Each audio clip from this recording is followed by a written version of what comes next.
In this video, I'm going to show you how to set up your account and profile. We are already logged in, and this is something that I actually recommend that you do before you ever even create your very first feedback. And that is to go to the Profile tab. It's the second tab, as you can see, and you click on it, and you have a couple of choices here. The first is dependent upon whether or not the coach has enabled this for a particular type of coaching. And that is whether or not you are the athlete or the parent. For many types of coaching, this is not going to be relevant. Things such as business coaching, for example, that particular question is not relevant and therefore will not appear unless the coach has enabled it on their dashboard. The second thing is your name, and this just helps personalize the output that the AI gives. And so I recommend that you put in your real name and your profile picture. The profile picture is not used on the front end of the system, but the coach may want to see who it is that they're talking to when they are providing personalized feedback. So that's the reason for your profile image.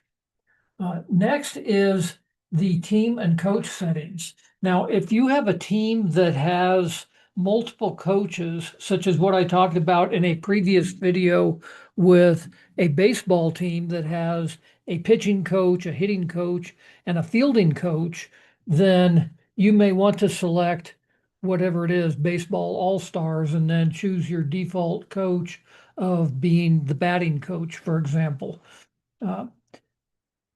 Depending upon, again, how your coach has this set up, you may not have a team, and you can simply choose the default coach from the list of coaches that are available to you.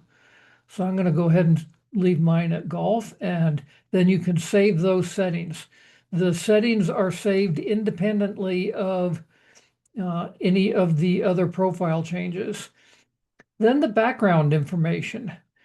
I recommend that you actually put in detailed information about yourself. So if it's golfing here, for example, put in what your handicap is, how many times per week you play, what your typical game looks like, your average score, and so forth. Once you have that in there, save your profile again. And then you can put in some persistent files. These are files that are used in every single feedback session, regardless of how often or if you re-upload them. So you can see that I've put in a couple of documents and image files, some PNG files, and you can have up to 10 different files that are persistent files that are part of your profile. For health coaches of any kind, perhaps your latest blood work from your doctor would be a good persistent file to keep in there. For businesses, maybe it is your year-end profit and loss statement, as an example. And then again, depending upon if your coach has set this up, you can get what is called proactive coaching. And you simply have to check this. If it's unchecked, you can see that some of this information disappears. But if you have it checked, you can have it send new feedback to you every 3, 5, 7, 14, or 30 days, where it's going to send that notification to. Now, the proactive coaching is unbelievably cool in that it will send you feedback based upon your past several sessions, whether you have created a new session or not. So let's say that you have been going along, and this is a golf coaching example, and you've uploaded videos for the past 3 weeks, and now you didn't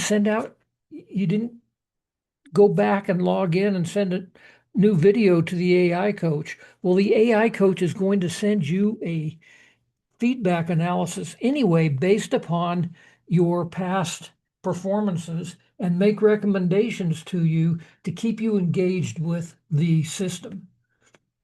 So that is your profile tab. And like I said, I recommend that you set up as much of that information as possible before you even run your very first feedback analysis.